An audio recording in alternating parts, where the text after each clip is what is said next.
has always stood for peace.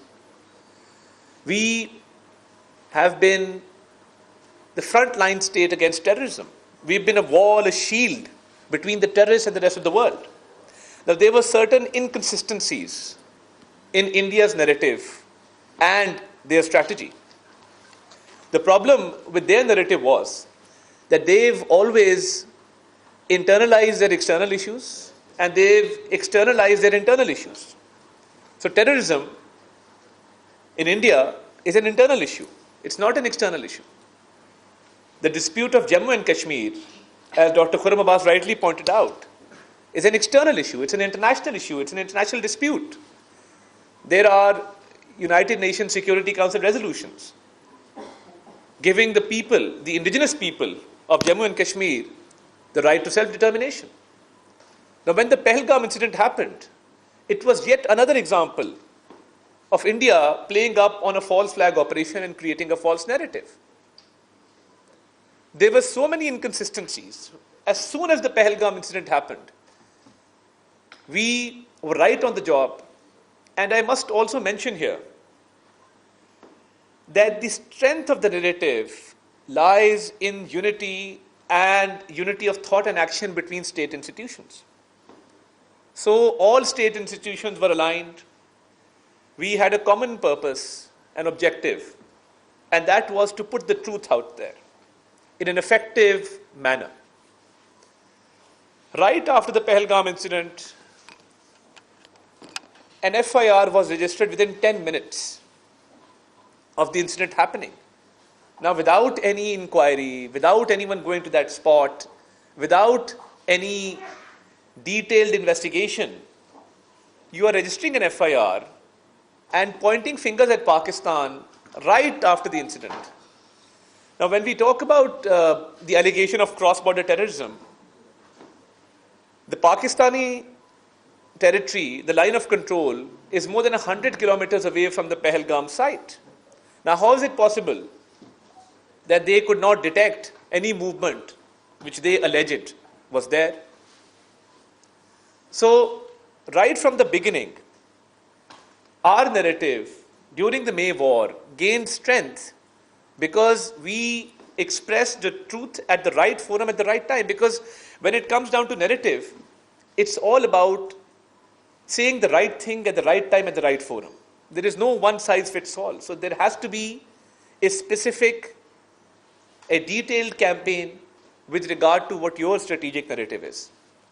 And we got a big boost in the narrative domain when Prime Minister of Pakistan, Mohammad Shehbaz Sharif Sahib, speaking at PMA Academy Kakul, offered an investigation, a fair, transparent, independent investigation into the Pahalgam incident. Now, ladies and gentlemen, a year has passed, and that offer which the Prime Minister made, there was no response. And there couldn't be any response because we knew that it was a false flag operation, and Pakistan proved that our hands are clean. And it was India which shied away from an investigation. And then to attack innocent civilians, civilian population within Pakistan on the pretext of this false flag operation, it further damaged India's stance, especially at the global stage. I had taken a delegation of local and international journalists to one of the sites where India alleged that there were terrorist camps. We went to Bela Noor Shah in the Azad Jammu and Kashmir area. We took a big delegation of journalists to show them that India's allegations were false. And the next day we were supposed to go to Muridke and Bahawalpur, but these unfortunate attacks took place. So we were well within our right under the UN Charter to respond in a firm and decisive manner as we did. And in the narrative domain, we were addressing the international media because we had a lot to tell to the world. Because you see, when I say that Pakistan has been a frontline state against terrorism, or a shield or a wall between the terrorists and the rest of the world. When one Pakistani lays down his or her life, it is for the motherland, yes. But then laying down that life makes the world a safer place. No other country has to its credit 90,000 lives laid down. Hundreds of billions of dollars of economic losses suffered. So, how can a country which is countering terrorism be blamed for terrorism? And who is pinning this blame on Pakistan? A country which is responsible for the assassination of Sikhs across the globe? A country which is responsible for the assassination of Hardeep Singh Najjar in Canada? There are allegations of assassinations in US, UK, Canada, the world over. Transnational regression, transnational assassinations are taking place. So my question was, when I addressed the international media, that one country is combating terrorism and the other country is promoting terrorism, and I do not say this on mere conjecture. I have substantial evidence to back my arguments. Wasn't Kulbhushan Jadhav captured in Pakistan? Wasn't he involved in terrorist activities? So when an Indian spy is captured, red-handed within the territory of Pakistan, and he is detained, and it is proven at the international level that he was in fact involved in these activities, then which country is promoting terrorism? So our task with regard to the narrative domain was telling the truth to the world in an effective manner, and we did that at the right time, at the right forum. On the other hand, the Indian media and the Indian government made claims during this May war which were absolutely absurd. And I must also commend the role of the Pakistani media, the Pakistani academia, the Pakistani intelligentsia. Our media channels, our social media, our analysts, our anchor persons, our reporters made us look very good at the global stage, because at one hand you had the Indian media indulging in war hysteria, in war mongering, and we had this theatre of sorts going on in which they had destroyed the port of Lahore, which is a landlocked city, the port of Multan, which is also a landlocked city. So we saw these absurd claims being made, and we saw that Pakistani media was giving out information which was 100% authentic, which was verified, and which could not be contradicted at any level. And what was the reason? Because there was complete unanimity. There was a smooth flow of information, uninterrupted flow of information between the state institutions and the private sector media. And I was thinking that we grew up with a certain sense of patriotism. What about the Gen Z? How would they respond in this situation?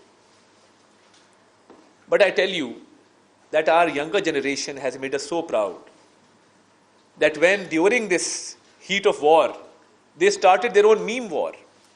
Now the whole world was wondering that you have missiles and bombs flying around, and you have the Pakistani youngsters sitting on their keyboards and their smartphones making these memes. And the enemy was wondering that war is a serious business. What is Pakistan doing to us? And Alhamdulillah, we were at the top of our game. So when it came down to the narrative game, when it came down to the actual war, the conventional war, when it came down to diplomatic efforts, our foreign office, our foreign ministry, all state institutions, because we had a lot of truth to tell to the world, and we told it the right way. So I think we were, alhamdulillah, at the top of our game. On the other hand, the enemy, they kept making mistake after mistake. And the whole world saw that how their nefarious designs were exposed. And as I said, the civil military leadership being on one page and being united, and that was true for every level. So that unity really helped us tell the world what we meant. And I must pay tribute to Field Marshal Saeed Asim Munir and his bold and courageous leadership.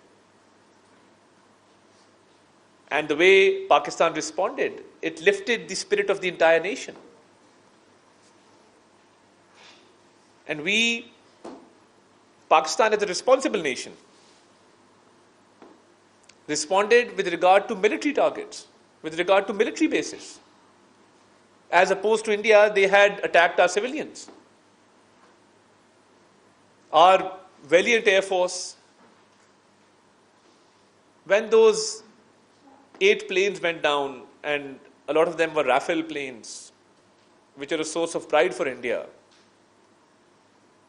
those planes brought down with them the Indian arrogance and proved to the world, once again, our dominance in aerial battle and how Pakistan's indigenous technology helped Pakistan achieve victory. And our Navy was alert and ready to respond to any aggression. So this Marka-e-Haq belongs to the entire nation. We saw the entire nation stand tall, stand united. And we set aside our political differences. We set aside our difference of opinion. And the whole nation came together as a united force. So I think in my domain, the narrative domain, my work was very easy because we were telling hard facts and we were telling the truth to the world. I remember when the first missiles came in Bahawalpur and Murid Ke, we have a digital communication department, a state-of-the-art department which we've established. So it took me 20 minutes to get there and just man the seat and address the international media and tell them what was going on. So Pakistan was not only well within its right, but I think we had a lot of support from the people of Pakistan, because the people of Pakistan were standing behind their armed forces, behind the government. And the whole world saw that starting from the false flag operation of Pahalgam and the baseless allegations made against Pakistan, Pakistan played all its cards right. And you've seen the aftermath of Marka-e-Haq. The nation till today stands united, and you've seen the kind of respect and dignity that Pakistan has earned in this 1 year after the success of Marka-e-Haq. Pakistan's relevance, significance at the international level. Pakistan's name is taken with a lot of respect. People see it as a serious country which is resolving international disputes. Our leadership is widely respected. The world realizes Pakistan's potential, Pakistan's talent. And on the other hand, you had your eastern neighbor, which spent hundreds of billions of dollars through lobbying firms, through PR firms, to come up with its shining slogan. But from shining to isolation, this is a 1-year journey.